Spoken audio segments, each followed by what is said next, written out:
welcome back to my YouTube channel. If you guys are new to the channel, be sure to click that subscribe button, also turn on post notifications. I would like to give a special thanks to Spitzer, Chrysler, Dodge, Jeep, and Ram for giving me time with the 2022 Dodge Charger Scat Pack Daytona 392. That is a mouthful to say, but if you guys want to market for a Dodge, be sure to check out Spitzer, Chrysler, Dodge, Jeep, and Ram, and ask for Phil.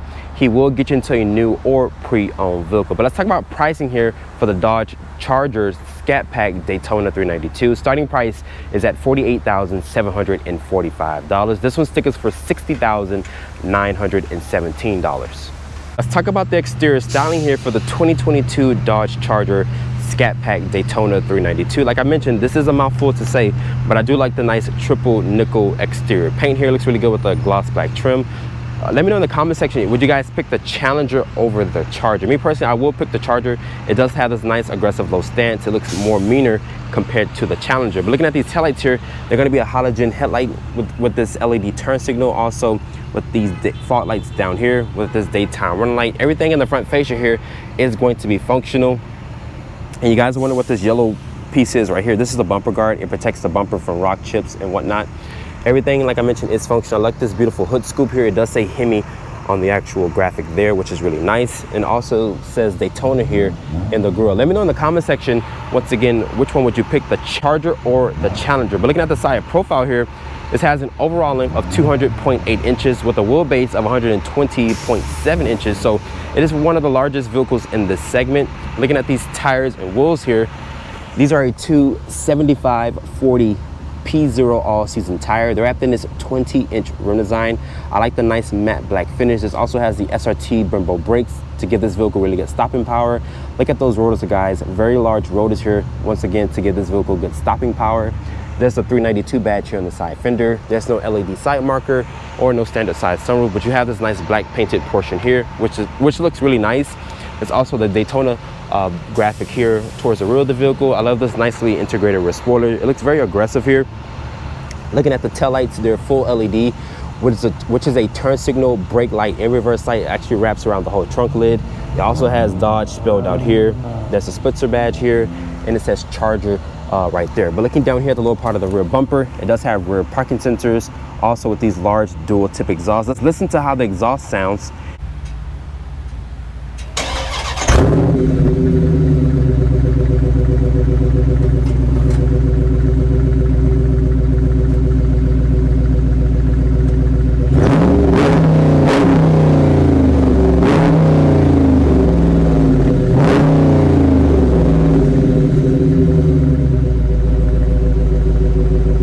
As you guys can hear, that V8 sounds very damn good. But open up the cargo back here. The trunk release button is right here. Once you open it up, it reveals 16.5 cubic feet of space. There's some lights back here. A grocery hook hanger is there. Lifting up the low floor, it does reveal the air compressor. Dodge does not give you a fix-a-flat kit. Sitting in the interior of the Dodge Charger here, Dodge is phasing out this interior design here. As you guys can see, we all have seen this interior over the years, but like I mentioned, they are working on an all new generation for electrification. So we should be seeing an all new interior and also an all new vehicle.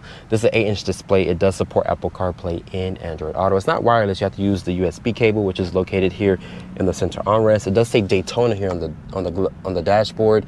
This materials are going to be a nice soft touch material, nice beautiful stitching here.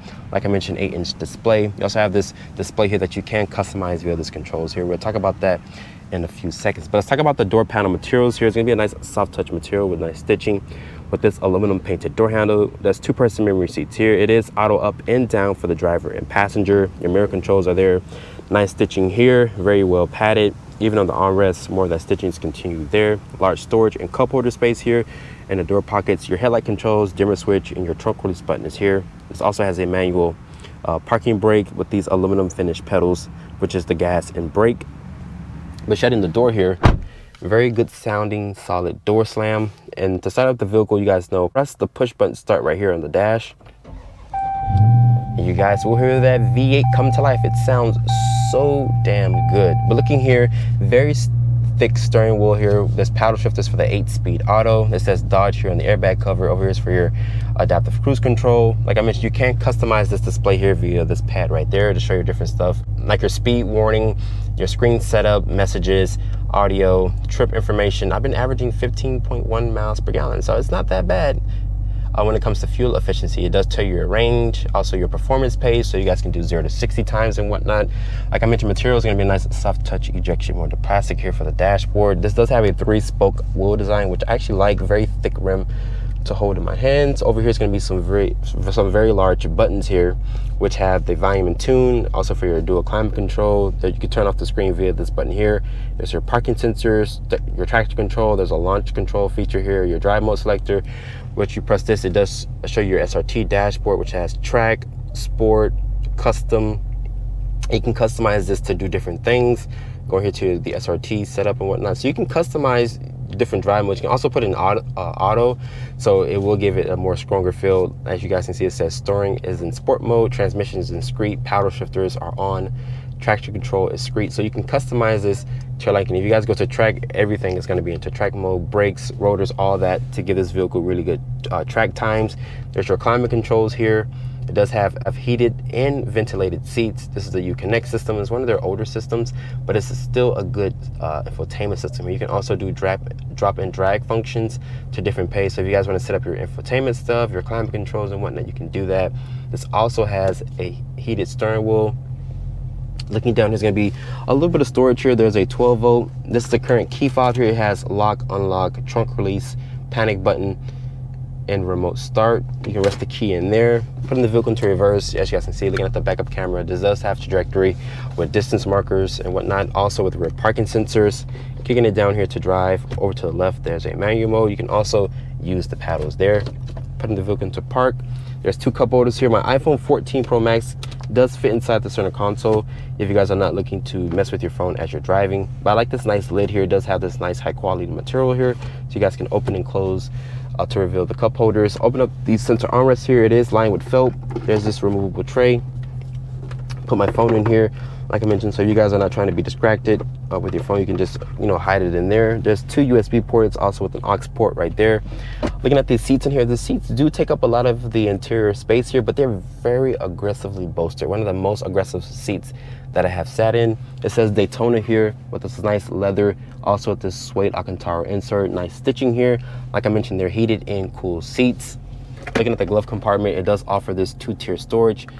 It's also lined with felt. Above me, there's no sunroof, sadly, but there is the sunglass holder here.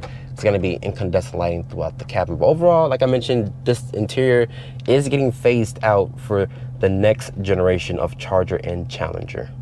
Opening the back door of the Dodge Charger here, this is why you guys go for the Charger, because you have more legroom space compared to the Dodge Challenger, which that vehicle is a 2-door coupe. Looking at the materials here on the door panel, they're carried over from the front. Nice stitching here. It's going to be well padded right here. Nice armrest here to rest your elbows. Nice stitching. The switchgear feels nice. Large cup holder space in the actual door pocket. But getting inside the vehicle here, good step in height for this to be a sedan. Dodge says it has 36.6 inches of rear legroom space. There is 2 map pockets for rear storage here. You also have rear air vents, 2 level heated seats, 2 USB ports. Good luck sitting in the middle passenger here, but you can sit another passenger on this side. They can be very comfortable. The seats do take up a little bit of the interior space here, but it is very practical compared to the Dodge Challenger. Above me is going to be this grab handle here with this incandescent lighting for the cabin. Most people might change it out to do LEDs. Putting this armrest down here, it does reveal 2 cup holders and some storage, so you guys can probably put your phones in there. I love the nice leather with the suede Alcantara insert here. Very aggressive rear seats as well. But overall, the back seat of the Dodge Charger does feel more practical, like I mentioned, compared to a Dodge Challenger.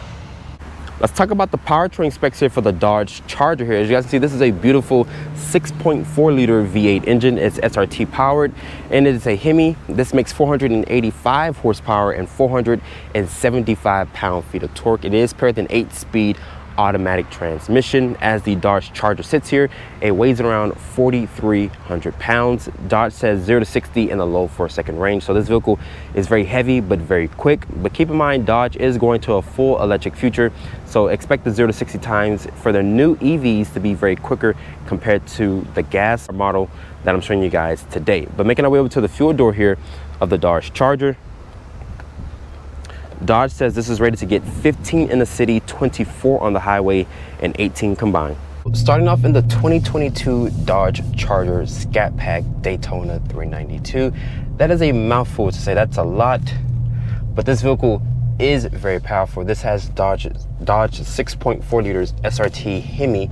This vehicle makes 485 horsepower and 475 pound-feet of torque. It is paired with an 8-speed automatic transmission. But let's do a acceleration run here real quick. Let's come to a stop.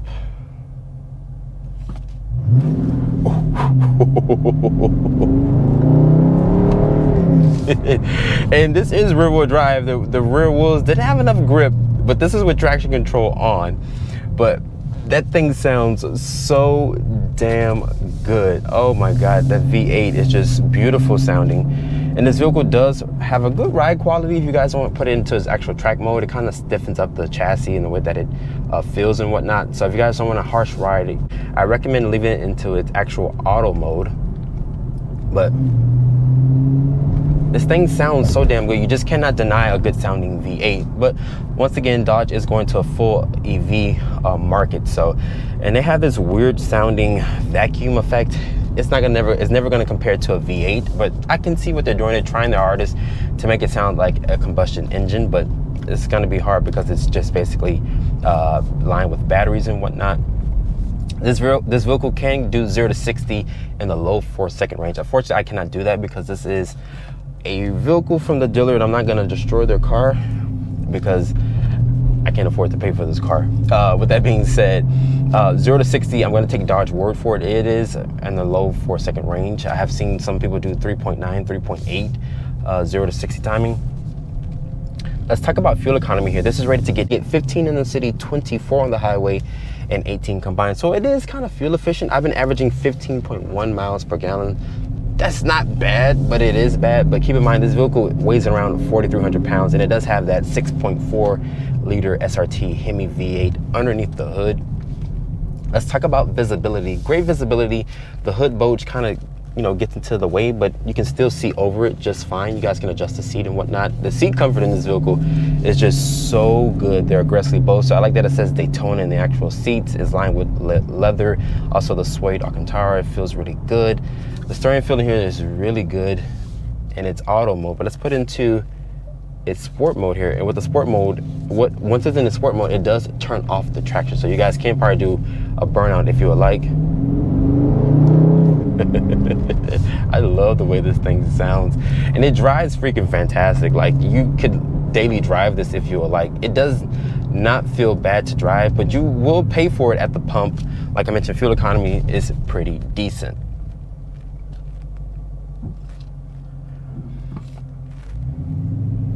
But let's try another acceleration here, and let's see. Let's come to a stop. Oh. And once you put it in the sport mode, you will basically roast the rear tires because it's trying to, grip the road for traction and whatnot. But if you guys are looking for the ultimate Dodge and you don't want to go buku crazy with the money, I think the Dodge Charger Scat Pack Daytona 392 is a really good option. After spending time with the 2022 Dodge Charger Scat Pack Daytona 392, that is a mouthful to say, but I like everything about this vehicle here. It does have really good acceleration. That exhaust sounds very damn good. But keep in mind, Dodge is going to an all-electric future after this model year for the Challenger and Charger. But that being said, hope you guys have enjoyed this review here on the 2022 Dodge Charger Scat Pack Daytona 392.